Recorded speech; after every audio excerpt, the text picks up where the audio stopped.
আমরা ধর্মীয় মূল্যবোধে বিশ্বাসী একটি দল। আমাদের রাজনীতি সমন্বয়ের রাজনীতি। বাংলাদেশের এই ভূখণ্ডে সমস্ত জনগোষ্ঠীকে নিয়ে বাংলাদেশের জাতীয়তাবাদের ভিত্তিতে আমরা রাজনীতি। আমরা ধর্মের ভিত্তিতে রাজনীতিতে কোনো বিভাজন চাই না, করব। সুতরাং বাংলাদেশের এই ভূখণ্ডের মধ্যে সকল ধর্ম বর্ণের, সকল গোত্রের, সকল ভাষাভাষীর, সকল সংস্কৃতির মানুষকে নিয়ে একটা সমন্বয়ের রাজনীতি বাংলাদেশ জাতীয়তাবাদী দল করে এবং এর অংশ হিসাবে আমরা বাংলাদেশের সকল মানুষকে নিয়ে ঐক্যবদ্ধভাবে একটি সুষ্ঠু গণতান্ত্রিক চর্চা করতে চাই। বিশেষ করে 2024-এর গণ অভ্যুত্থান পরবর্তী সময়ে এই দেশের জনগণের প্রত্যাশা, শহীদের প্রত্যাশা এবং আকাঙ্ক্ষা অনুযায়ী আমরা একটি শক্তিশালী গণতান্ত্রিক রাষ্ট্র কাঠামো সংস্কারের মধ্য দিয়ে, গণতান্ত্রিক সংস্কারের মধ্য দিয়ে জনপ্রত্যাশা অনুযায়ী আগামী দিনে একটি শক্তিশালী গণতান্ত্রিক রাষ্ট্র প্রতিষ্ঠা হবে।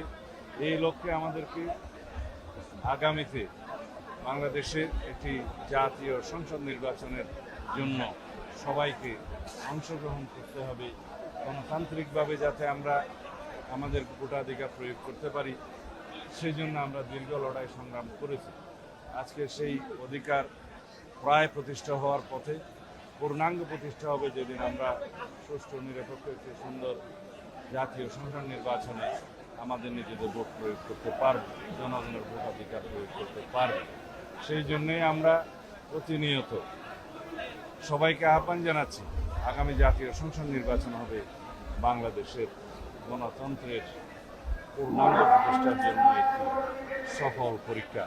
সুতরাং বন্ধুগণ, আমাদের মধ্যে যেন কোনো বিভাজন না থাকে, সকল রাজনৈতিক দলকে আহ্বান জানাই, বাংলাদেশের সকল জনগণকে আহ্বান জানাই, আমরা যেন একটা গণতান্ত্রিক প্রক্রিয়ায় উত্তরণ করতে পারি খুব সুন্দরভাবে। সেই জন্য আমরা সবাই মনোনিবেশ করি।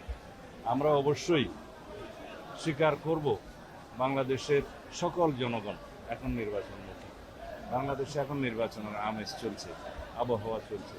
সকল প্রার্থীরা, সম্ভাব্য প্রার্থীরা এবং জনগণ ভোটের জনসংযোগে আছে। এই অবস্থায় কোনো দল যদি বিভ্রান্তি সৃষ্টি করে, নির্বাচনের পথে বাধা সৃষ্টি করে, জনগণ তাদেরকে চিহ্নিত করবে এবং রাজনৈতিকভাবে তাদেরকে প্রত্যাখ্যান করার সম্ভাবনা আছে। ধন্যবাদ। কয়েকটি মানবাধিকার সংস্থার সাথে প্রধান উপদেষ্টা বলেছেন যে কিছু আন্তর্জাতিক মহল নির্বাচন বাধাগ্রস্ত, দেশে প্রচুর অর্থনীতি ঢালা হচ্ছে, দেশের ভেতরে এবং বাইরে নির্বাচন নিয়ে ষড়যন্ত্র হচ্ছে।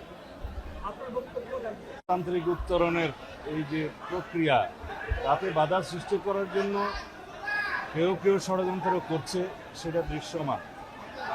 এখানে আন্তর্জাতিক মহলও থাকতে পারে, দেশি বিদেশি শক্তি সক্রিয়, সেটা আমরা অনুমান করতে পারি। কিন্তু বাংলাদেশের জনগণ এখন ঐক্যবদ্ধ। গণ অভ্যুত্থান পরবর্তী পরিস্থিতিতে বাংলাদেশের জনগণ সংকল্পবদ্ধ।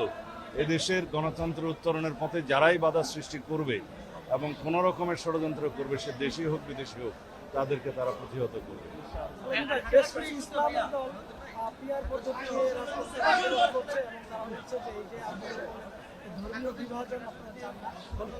পিআর পদ্ধতি নিয়ে আমি আগেও কথা বলেছি। পিআর পদ্ধতি হচ্ছে একটা পার্মানেন্ট রেস্টলেসনেস পদ্ধতি, যার মধ্য দিয়ে দেশে এবং বিভিন্ন দেশে এটা দেখা গেছে একটি অস্থিতিশীল পরিস্থিতি বিদ্যমান থাকে সব সময়ের জন্য এবং কোনো স্থায়ী সরকার ব্যবস্থা প্রতিষ্ঠিত হয় না সুষ্ঠু প্রক্রিয়ায়। কখনো মেজরিটির ভিত্তিতে সরকার গঠন করা সম্ভব হয় না। একটি ঝুলন্ত পার্লামেন্ট থাকে, অস্থির অবস্থা থাকে। বাংলাদেশের মানুষ পিআর পদ্ধতির বিপক্ষে একটা জরিপে দেখলাম 56% মানুষ পিআর পদ্ধতির বিরুদ্ধে। কোনো একটা জরিপে দেখলাম কোনো একটা দল বলছে 70% লোক পিআর চায়। যদি 56% লোক পিআর পদ্ধতি নাই বুঝে, তাহলে 70% লোক কীভাবে পিআর পদ্ধতি চায় সেটা আমাদের বুঝে আসে না।